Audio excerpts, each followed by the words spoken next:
Hey everybody, Flip and Danny coming to you from our video room, but we swapped the view this time just to keep things a little fun here. But we are Flip and Danny, the co-founders of the Freedom Real Estate Group family of companies. That's right. And this is our podcast, REAL Talk, which is real talk for real estate investors. And we are excited to have you here. This is episode 13. Ooh. So we are still getting started and getting the groove of, what we're sharing and what we're doing. So we're really excited for those of you who have started tuning in and are giving us great feedback on what to talk about, what you like, what you don't like, because we love that type of feedback. We want to make this great and we value your time. So today, we actually decided on this topic last night because a few experiences this week happened and that made us think about this and how we're doing. Are we doing a good job, doing a bad job?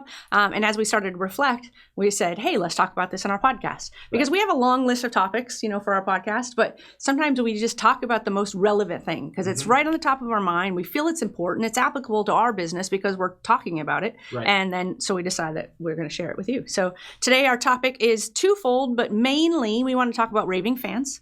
It's a big theme for our business in terms of how we want our companies to run, how we want their focus to be for our customers is to create raving fans, no matter what business it is.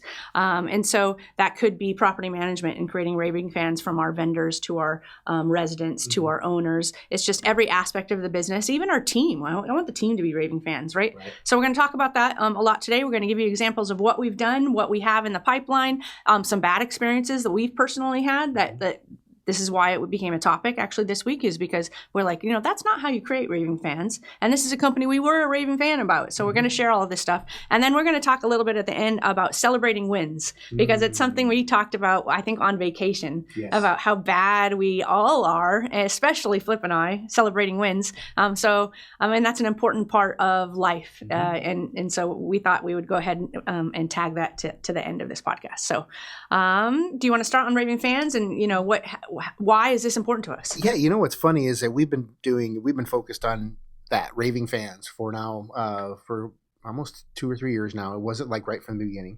And I was with the minute you started talking about it, and I'm not sure where you heard about it or whatever, it makes sense. Now everybody, they want to do the right thing. They want their company to do all of the right things and to make people happy, right? Yes. The customer is always right, whatever. But I still have not heard. I think there was the one place that we heard this from on how to create raving fans, but it's not anything that I've heard in any other book. No one talks about creating raving fans. They just say, do right for your customer. Right. The customer's always right. Whatever. They always, all these other taglines, but nobody and they push to do the right things and how to have a successful business. But creating raving fans is going to increase everything else you're doing. Yep. You could be doing everything right, and the customer can be right all the time, but that doesn't mean that they're raving fans. Yes, they're satisfied. Yes, yeah, true. So you want to go above this, just having happy customers. You want raving fans. You want people to go, oh, you need to go to these people right here. For people to create referrals without even asking them. Yes. Hey, send us a referral. No, you didn't even need to ask them. They're sending you referrals. Yes. That's a raving fan. And so it's it still blows me away that maybe we should write a book. Let me write that down. I'll write a book about raving fans. Well, now I'm going to Google it as soon as I get out of this podcast, because I'm sure we heard it on a book. We're always listening to audiobooks. We're always reading. We're always learning. And so I'm sure somewhere along the line, somebody said something. Right. So it's somewhere, but if they haven't expanded on it, maybe we're going to do it. Yeah, there we go. But it's very important to us. And it also, now that, because we're so focused on doing it in our 6 companies, we look at it every day, and no matter what company it is that we're dealing with as consumers, we're looking at it like, oh, just not a raving fan of them. Yep. Exactly right. It teaches us a lot. So we wrote down a few things of what raving fans create and why it's important to us. So we wrote down repeat business, our reputation, the referrals that you mentioned, the organic growth, and the fact that everything becomes word of mouth. And I will tell you, as a raving fan of other companies, I post on social media even. Like if I'm sent something and I'm like, wow, that is the coolest thing, I take a picture of it, immediately post it on social media. So excited, well, that's a raving fan piece. You just got free advertising. And all of my friends now know I work with this company, or I'm in this group or whatever, and they know the cool thing that they just did. Yep. So we're going to talk about some cool examples that either we're doing or it's on our list to do. And then, like I said, we'll talk about some bad examples that got us kind of talking about this week. So do you want to start with some examples? Well, I was just thinking, like, what are some businesses that, or some companies that we're raving fans of? So just recently, we went down to Cancun, Mexico, and we are stark raving mad fans of the resort that we go to there. And in fact, we even our CFO Randy Brown, we sent him there, and we're like, you have to go here, and then I spent like 2 or 3 days telling him everything to do because we love it there so much, and every time we're there, they just absolutely go above and beyond, and they and they make sure that everything's satisfied, and you're not only satisfied, you are just absolutely ecstatic about everything. Yes. In fact, every year we go, or every time we go, because we don't go every year, although we're trying to now, is we upgrade to something, and it hasn't been. I think we've been there 6 times, but I think 3 or 4 of those times we've actually spent more money. We've reinvested in it because we love it so freaking much, and we want the next, cool perk that they've now, as they expand, they offer new things. So that just it speaks to the raving fan, because if we're willing to continually put our money into this and continually upgrade when we already had an amazing package, that's huge. So really good example that I didn't even have on the list. Oh, what about you? Well, for me, gosh, that you just put me on the spot. I will say this. I'll say the swag boxes. Whenever people send swag boxes with cool stuff, I don't always use it. So I think there's a miss there sometimes, because you open it up and you're really super excited and you're like, what am I going to do with that? And you end up throwing it away. I actually just recently got a swag box, and we couldn't use anything in it. So I just gave it to Jeff, and I said, would you go show this to our marketing director, Caitlin, and so that she can see what was sent and just help the brain work. So you have to know your audience, but I love swag boxes. And I bring it up because we're starting to do that. Like they've created a shirt for our investors.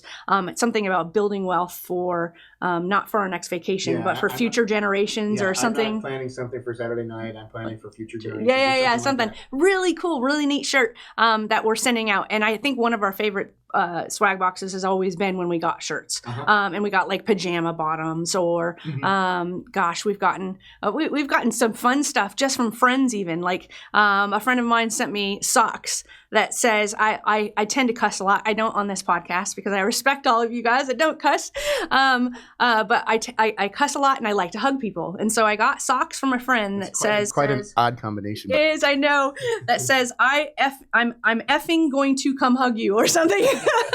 And it just cracked me up because it's just something about me, and that's how thoughtful that she saw something like that and then sent it. So that's raving fans, even about that person, that relationship, that somebody thought of us. Another friend of ours, actually, it was Tina. There was a time that we were going store to store to store to try and find fettuccine sauce so we could cook fettuccine that night, and we couldn't find it anywhere. It was Alfredo sauce, and so we couldn't find it. I swear, I messaged Danny. I'm like, is there an Alfredo shortage that I don't know about? Because I went to 4 grocery stores and none of them had, and I'm not talking like our brand. I'm talking no Alfredo sauce, any brand, even the sauce with the white label and black letters that says Alfredo sauce. Couldn't even find that. And so, but Tina heard about the story, and so Tina sent us a box with 4 bottles of Alfredo sauce, which we still have to this day. Yes, we still do. So those are things that come to my mind when I think of raving fans, is people who are really super thoughtful. And what's crazy about that is it means the world to me, but I am not that person. I am not the thoughtful person that is going to listen to a conversation and then think about it later and do something cool for somebody. I don't know if that's like a special gene you have, or maybe I'm just always thinking about business, but like I really want to hire somebody in the future for our business or make it part of their role that their job is to literally stalk people on Facebook and find out what do they love. You know, there was a time then Tina did this because she's really like, this is her superpower, like thinking about people and giving them cool gifts. There was a time where we were sending a gift to 2 of our clients at the very, very beginning. And I think it was one of our clients got a shawl or something. She's an older lady, and she just got this beautiful shawl. Another one is is he a professional bike rider or competition cyclist of some sort? So she got like a bicycle stand or something that for those custom bikes or something like that. That I believe that he could ride inside. So he puts his bike on it, and he could ride the bike inside. But it was a special sort of stand, and I'm like, where'd you find that? Yeah. But those, I love that. And I want that to be a culture item for our company in terms of how do we create these raving fans? Let's create a role that's like seriously dedicated to doing these types of things. Giftology, I don't even know if you've read the book, but I have it on Audible. Right. Sorry, we have it on Audible because it's our same account. But I've listened to it on our drives back and forth to work. And it talks about this, talks about all the really neat and unique ideas. It even shares stories of this one company who had a really high value guy coming into town who liked these really, really, really nice clothes. And I can't remember the entire story about it, but you got to read the book. But they got a penthouse suite, maybe hotel room, and the entire hotel room, they made it like a shop, like what's a high end guy's line of clothes.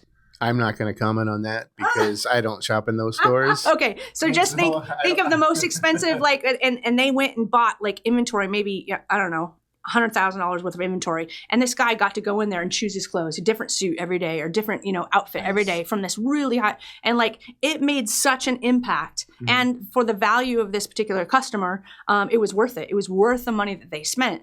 And at the very end, they said all of those clothes that you wore, you can have them, take them home. Oh, nice. So it was a really, really cool story. I wish I could remember it. But you know us, we're so spontaneous in these podcasts that I'm like, I'm not prepared.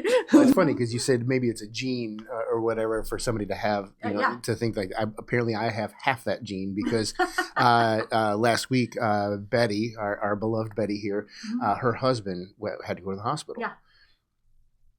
I didn't think to send him something like, ooh, the company should send him something, right? So like 2 or 3 days later, I went, oh, the company should have sent him something. And then somebody posted a picture of, we actually did. Yes. So I have those thoughts. I'm just late.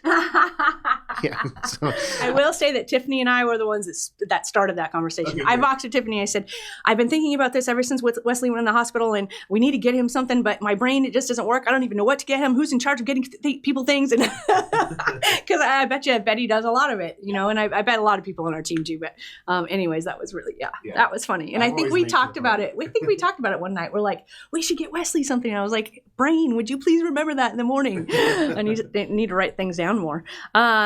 Let's talk about, before we talk about some of the other cool things, let's talk about a bad experience. We'll mix a couple bads in here. So what really got this talking about this was this week we've had, or maybe it was last week. Last week we had one bad experience. The other this week we had another one. The first bad experience we weren't necessarily a raving fan, but he was they were somebody that we worked with. It was a company we worked with. And so we liked them. We had a good relationship. And something went, like, there was a miscommunication in a conversation. And no matter how hard we tried to fix it, this other company decided to change a game plan on another program that we had going and just stop it completely because of something that happened over here that we had already fixed and communicated about, and everything was 100% fine. They refused to do what they were already on track, and we were halfway through the process. In fact, we've already done our end. We've done the first half of the transaction on our end, and they were supposed to do the second half of the transaction, and they just suspended it, no matter the fact that the miscommunication was all figured out. And I was just like, that not only soured the relationship, but now I don't want to work with you anymore because I found that unprofessional, disrespectful, and quite frankly, not ethical in the way of, this was a transaction that people were counting on to have happen. And yes, we can find another company to do it, but they were counting on it. And because of a miscommunication that was 100% and completely resolved, you still decided to not go through with what you promised to do. I believe that's called, they picked up their toys and went home. They did. So we terminated the relationship, and we were like, this, I don't understand when people don't see the long game, and they just don't honor their word, especially when the other part of this thing, was all resolved. So that was a situation that we weren't a raving fan of them, but we had a good relationship, and I didn't understand, like, you don't have it in your head to ensure that you have long-term good relationships. Like, that is even not in your mindset, the fact that this all happened. So it was really, really crazy. So I shared that one. Right. So we can go back to the good, because I'll insert the other rough one that happened this week in a couple minutes. Let's see. Okay, so I wrote down, we already talked about giftology. So there's a few of the things that we have done for our clients in terms of helping them achieve goals. So you guys know that we do turnkey real estate. We have private money lenders. We're now doing syndications. We've got a renovation company that does rehabs even for local investors now. We've got a property management company that not only serves our turnkey clients, they serve us personally. They serve local clients now as well. So we've got a lot of arms. And so as we have those arms, some people are so grateful to have one company that does so many things that they have this, what seems to be like one relationship, because they could email me, they could email Jeff, they could email anybody on our team a question, and maybe we're not in charge of that aspect of the company, but they know we can walk down the hall and knock on the door and say, hey, whoever that, we need to answer this question, Bulldog Renovations or Independence Property Management, and we get it done. Right. So it feels like one relationship, because the people that you're accustomed to talking to can help across the board get you answers. And so in that, there's been times where people are like, I'm doing this with you and I'm doing this with you. We literally have people with master notes. They're also a private lender. They're also now in our syndication. They're talking about buying turnkey properties. They want to partner on multifamilies in the future. Right. Like, they just want to do all of these things because we're doing so many things across the board. And so in my head, every time, like, I'll get a Slack that says, hey, this guy wants to partner up with this guy. They're going to create one LLC so that they can combine their funds in order to reach the level, in order to get a 10% interest with you guys instead of 8% interest. And I'm just like, yeah, we could be jerks. No. You have 100,000 and you have 200,000. So we're not combining to make 300 so you can reach the 10%. But they found the solution. They offered it up to us, and we're like, yeah, absolutely. We had a father and son that wanted to do something together, and they did the same thing in a different way. The son wanted to be a private lender with $100,000. The father wanted to be a master note investor with $200,000. And so even though they were in different paths, we combined their funds together in order for them to achieve the 10%. So things like that.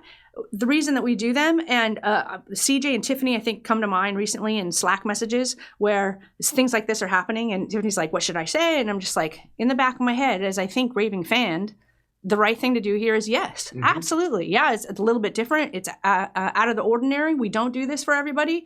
But look at the effort that you are going to in order to achieve your goals.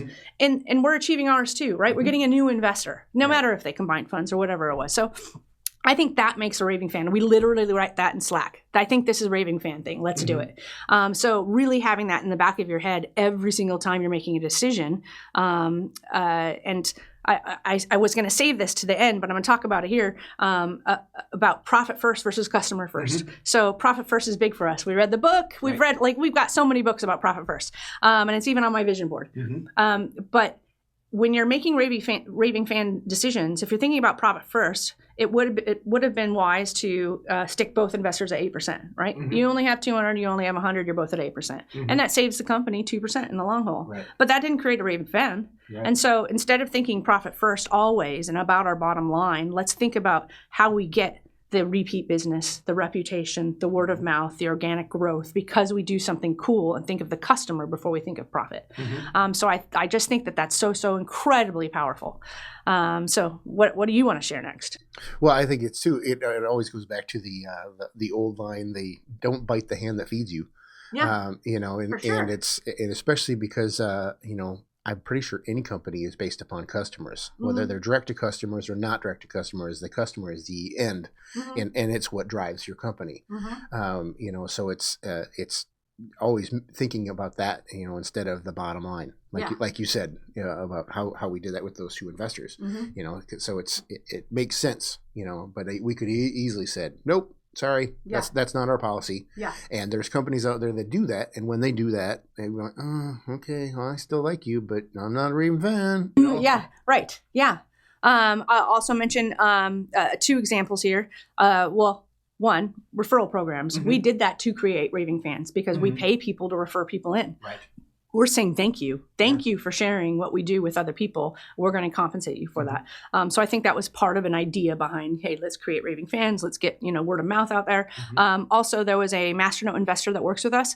And he had said, hey, I heard one of your podcasts or I heard one of your vlogs, can't remember which. And I really love the idea of some of the tax benefits that we're going to get, through actually using funds like this into real estate or syndications, things like that. So he's got, funds that are tax deferred already. He's got funds that are just normal, ordinary funds, not getting any tax advantages. So we had worked out a plan as he went through kind of what he wanted to do. We'd worked out a plan. Okay, let's take the funds that are not tax advantaged and we're currently having a master note, and let's plan how we can exit those, because a master note is essentially for us, we put it in a separate bank account and it's used to purchase deals. So you're like a private lender, but we're paying you every single quarter, no matter if we're using your money or not, because we have control over it. It's in a separate bank account. It's fully tracked. And so we looked at where his funds were and we said, okay, it's in these deals. Okay, so this note right here, we can cash you out on this date. This note, we can cash you out on this date. This note, and it was 3 notes because he had said over the course of time, he continues to keep investing more. So we had it all planned out. That was all of his cash money that wasn't tax advantage. He was leaving his tax advantage money with us. And then we're just getting ready to make a payment. And so this goes to the Raving fan. Like, what do you want to do? We're not upset that he wants to move his money out of the master note. I mean, that's a lot of money that we are using for deals. But hey, it has to be a win for him. And so it was a win for him to get into tax advantage situations. So right as we're getting ready to cash out on the first one, he has a financial situation change. He's like, don't need the money. Nope. I'm okay. In fact, I'm going to invest in your syndication now because I have some more money coming in. So now he left the funds in the master note and he got more funds and he was able to invest in the syndication, which got the tax advantages that he was looking for. So I feel like situations like that, and it was last minute, like literally it was this weekend, right, that he texted and said, hey, I've got some funds. Can I still get in the syndication? I know it's closing on the 30th, which is today. We're closing today. And his money was wired in yesterday for our closing today. So it was perfect timing. And he's such a great person to work with. I love him dearly, and I'll do anything to make it a win forever and ever and ever. And he wrote back, he goes, you guys are such a pleasure to work with, because Tiffany's on it, Jeff and CJ and Jody, they're all on it, making sure that everything's prepared and done for them. That's the type of relationships that we want to have. That's what creates Raving fans, is making sure that you're achieving both sides of the coin and thinking of them first before you're thinking of your bottom line. Yeah, thinking of being flipping the script, it's like we don't want to. Not only do we want to create Raving fans, but we want to be Raving fans of them. Yes. And so like we're an incredible Raving fan of him. Yes. And so it goes both ways. Yeah. That's the key. Always think about, instead of trying to create Raving fans, we want to be Raving fans of these people. So what can we do to get them to be Raving fans of us? Yeah, and see their success and be like, wow, congratulations. The last example before I'll do the bad and then I'll do the one. So the one I'm going to do is do you know about the fire code that we're fixing?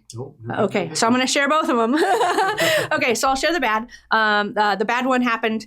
We're a part of many groups, and we just joined it. We have a multifamily focus now, right? And so we've kind of shifted that focus, and we joined another group and we ended a group because we can't do both. Like I've learned, there's only so many things that you can focus on and truly succeed. And I'm constantly doing more than I possibly can. And therefore I'm not hitting the heights or the success that I want to see, even though we're seeing great success. And we're going to talk about that and celebrating the wins. So we stopped the one group, went to another group. But in the one group that we ended up stopping so that we could focus on this other one, our membership renewal was up on July 1st. And we have an event coming up in 2 weeks, July 7th or something, 8th? I can't even remember. And so because we canceled the group, and our membership landed on July 1st, but we joined another group in that same circle of families, we had to cancel our trip. to go to the event that was coming up in like 7 days or whenever it is. And I just thought, man, I'm a raving fan of you guys. And I thought, when you made this decision, you should have thought about that raving fan thing. Like, why? It's 7 days. It's already booked. I didn't even know our membership renewal was on July 1st. Like, they told us, and I was just like, okay, well, if we do stop this group, it's because we don't have time, not because we don't love them. When we join their other group, so we're still spending our money with them as a whole. But why would you, like, ask us to pay for another month in order to go to an event that we've already booked, our tickets and hotel for? It just, it sent a message to me that said, not the raving fan way to do business. So we ended up canceling the trip, and it's fine. We still love the group, but it moved me down the ladder of raving fans, that's for sure. So that's an example of, it was something simple that cost no money. Because we paid for the tickets, we are paying for the hotel room. It meant nothing for us to be at an event, just soaking in information and be able to see everybody, because 7 days ago we stopped one of the groups and joined a different one. So I think it's really important for business owners and anybody to think about, what decision are you making here and why are you making it? Because what do you want from your customer, really? So I thought that was something valuable to share because it was fresh in my mind. So the last one is raving fan example. This is actually one of our raving fans, and I truly hope he's still a raving fan, and I don't know if we're doing a good enough job to keep him, but we're trying. So we sold a property to him, I want to say a year or two ago, and it was rented. We're getting ready for turnover and put 2 new tenants in. For some reason, there was an inspection of some kind. I don't know the full story of how this all happened, but it turns out that there was we don't have an occupancy, I think, permit on it. And the reason there's no occupancy permit on it is because there was like a fire code thing, that a firewall, or I don't even know all the details. See, we like so spontaneous with stories that come up that I don't even get all the details before I even talk about it. But there's something in there that we have to do. So we worked with the city, and we essentially told them, hey, this is something, and it was also our contractors that were working on it. They were subcontractors, but they signed up for the permit when they did the renovations. They didn't close it out. So they never closed it. So the permit didn't end up going through. So they activated it's in the system as, this person was your contractor. They're the one that came and actually signed for the permit. So we started the process, but the contractor just didn't close it out. So we don't have the permits that were needed. So we're just like, look, this is, it's not really on us. It was on our contractors, and we went back to the contractor and said, hey, this is what happened. And they're like, oh, we must not have closed it out, and unfortunately they just ghosted on us, and they didn't come back. It's not a contract we work with anymore. So long story short is that we told the owner and said, hey, look, it's not necessarily our fault or our ownership, but we are going to take extreme ownership because it was the contractor that we hired, and we've gone back to them and they've ghosted us. So now we're going to take care of it. We're going to pay for it. We're going to do everything, which I would have expected the contractor to do. But, sometimes not everybody thinks about raving fans and relationships long term. So we told him we're going to take care of it. And the reason I say maybe he's not a raving fan is because he's months out of rent. He doesn't have the rent because we're trying to get the contractor. And we're trying to figure out what happened. Like, what's going on? Why is this? This is how many deals have we done here in Ohio? Like almost 300, I think. And this is the first time this has ever happened. So what was unique about the situation? What happened? Why didn't it go right? Okay, then we, chased down the contractor to have conversations, and then we had to go to the office ourselves and just start figuring it out. We had to have, I think, an architect come out, or maybe our project manager had to just draw up plans. This is going to be like an $8,000 to $10,000 thing on our end that we are now just forking over because the client's important to us. And even though we could say this wasn't our fault, we're not going to do it, and you haven't had rent and sucks for you, that's not the type of business we are. So we did that. And I hope he's still a raving fan for doing that, but he might not be because he still has no rent, coming in. So it's, there's always those things of trying to figure out what do we do so that we can have great relationships, long-term relationships. So that was just another example that came. I didn't even write it down, but it came to my mind when we were talking about examples. So do you have any others, good or bad, raving fans? I can't think of any off the top of my head. Thank you for putting me on the spot. You're welcome. Okay. I just wanted permission to go on to the celebrating the wins because I know you have a lot to say here. So I'm just going to let you take it over. Celebrating the wins. It's funny because we're so busy here, and it's always about, is this done? Did this sell? Did we do this? What's next? Because it's a hamster wheel and we're running. Yeah. And there'll be times where something will happen and like 10 minutes later I'm just like, what? Did something happen? Did we just do something good? Because it's because we don't focus on it. We're always focusing on, what's next. Yeah. And like you had said before we recorded, Tina talked to us about this, about take 10 seconds. Mm-hmm. Just take 10 seconds and just, celebrate the win. Mm-hmm. There's been things that have happened in this company that were just amazing, and it just went right by us, and we didn't do anything. We just kept going. Yeah. And in fact, I have to bring this up. Last fall, we bought a 56-unit apartment complex that came with 13 single-family houses and 2 duplexes. I think it's 12, 12 and 3 duplexes. Okay. And it was from one person that we bought these from. It was a package deal. Mm-hmm. It was over $2 million. I don't know the exact number. Mm-hmm. It was over $2 million. It took us, we were trying to sell it to, most of it to another person for like 6 months, and it just kept going back and forth. And we said, screw it. We're just going to buy all of them. Mm-hmm. Because we wanted the single-family houses and the duplexes. Mm-hmm. But we said, screw it. We're going to buy the apartments. We're going to buy all those, all the houses, all the duplexes, and we're just going to close it on one day. We're going to do it in 2 weeks. Yep. And then we ran, frantically for the next 2 weeks to get this to happen. It happens. It closed, and we went on with whatever we were doing. The largest purchase that we've had up to this date. Yes. The most amount of properties we've closed on in one date. Yep. There's huge records that we have not broken since. And we did nothing. We kept going. We just went. It's like, oh, so lunch? Do you want to do lunch? I'm hungry. Yep.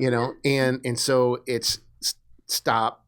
What do they say? Stop, smell the roses. Yes. Right. Mm-hmm. We don't. Well, number one, we don't stop. Number two, there's no roses here. And so we need to do that. And there's so many things. And now because we've gotten bigger, there's more people running things and more people doing things here in the office. Things are happening that I don't even know about. Right. Somebody came up and said, hey, do you know what's going on with 123 Main Street? And I'm like, no, can you tell me about 123 Main Street? Because this is the first I've ever heard of that address. Yep. So I don't. It's a weird place to be in the company, right? That there's so many people handling so many things that we're up here going, we don't even know all the details. We can't even share all the details on a podcast because we don't know them all. Yeah, today's the end of the quarter. I know the acquisitions team has blown away all of our goals for this quarter. Nice.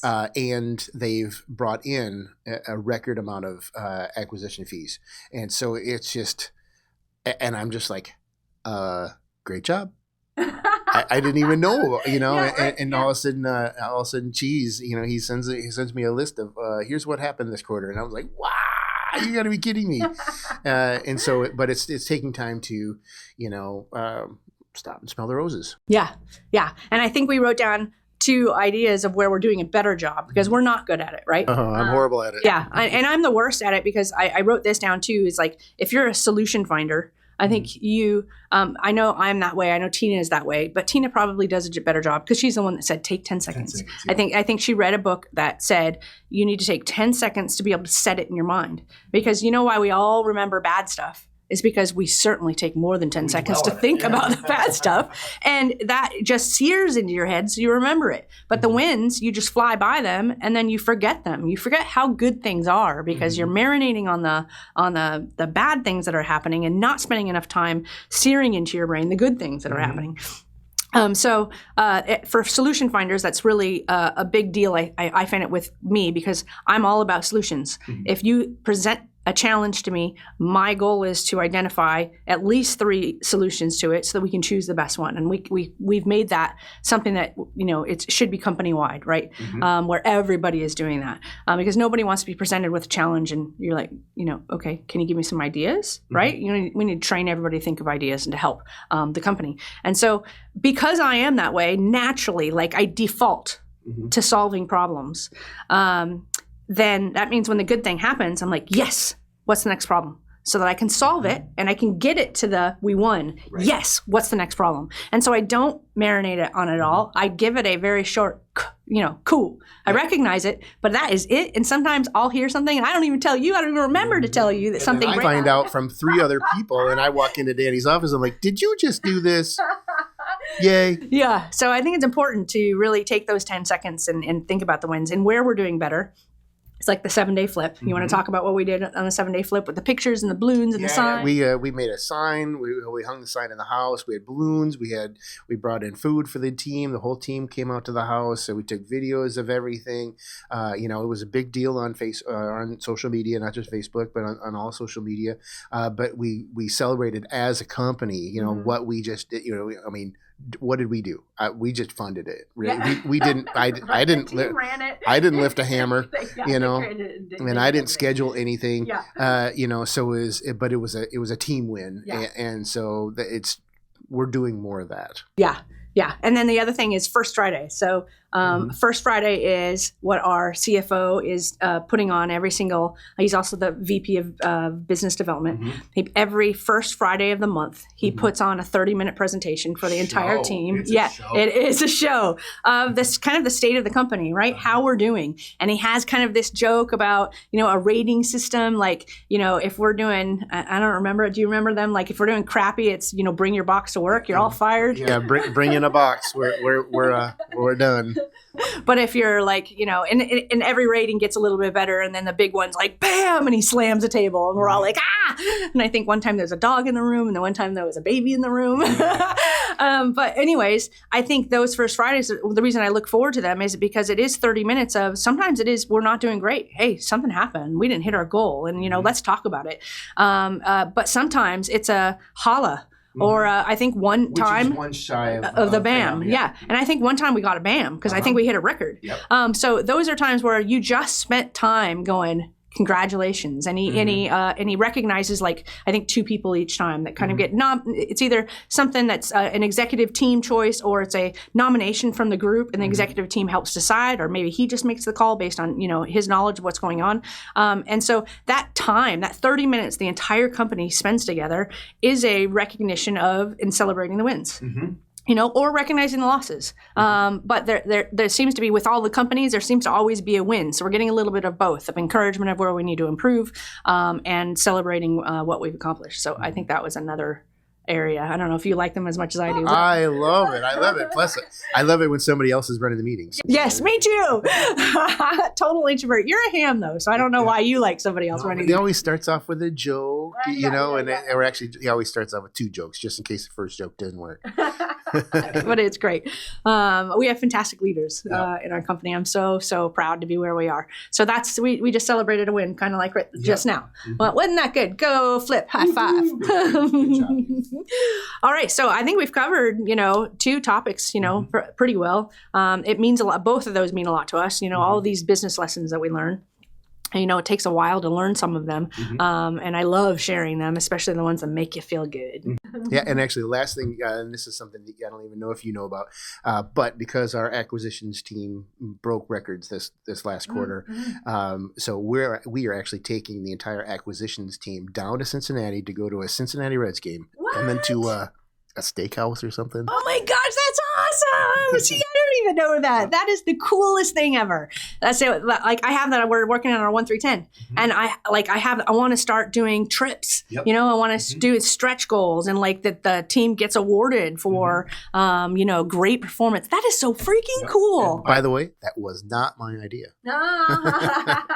Way to go, Packer. I'm just super glad that again the leadership. We wouldn't be where we are without our team and the leaders that are here. But now, that's just blown up by the people that have been brought in probably in the last 6 months. I'm really, really super happy. I'm super excited. Yep. And the last thing that I'm going to leave with is creating Raving fans. Like we talked about, we have a bird dog program. And so people are sending us properties all the time. And when we close a property that they sent us, we'll send them a check, right? Well, if they're local, which a couple of them have been, they also get to come into the office, get a tour of the office, and we take them to lunch. And so it's like creating, Raving fans. Yes, yeah, and great relationships. I love that. Man, we're pretty cool. Yeah. I sure do look at all the things that we need to work on all the time. Yeah. So doing this podcast actually made me feel good. Yeah. So happy, what is this? Happy Oh, it's Happy Tuesday whenever we release it. So when you're listening to it, it's Happy Tuesday. So I'm happy saying Happy Tuesday. That's right. Yeah. And actually, I think maybe it is Tuesday. It's sad that I can't remember what date it is. Anyways. All right. So I think we're going to wrap up today's podcast. Thank you, everybody, for joining us. This is Real Talk. Which is Real Talk for Real Estate Investors. We love having you. We appreciate you so much. And we always like to end the podcast saying, invest smart. Live happy. Bye, everybody. Bye. Nothing on this show should be considered specific personal or professional advice. Please consult an appropriate tax, legal, real estate, financial, or business professional for individualized advice. Opinions and information on this show are not guaranteed. All investment strategies have the potential for profit or loss.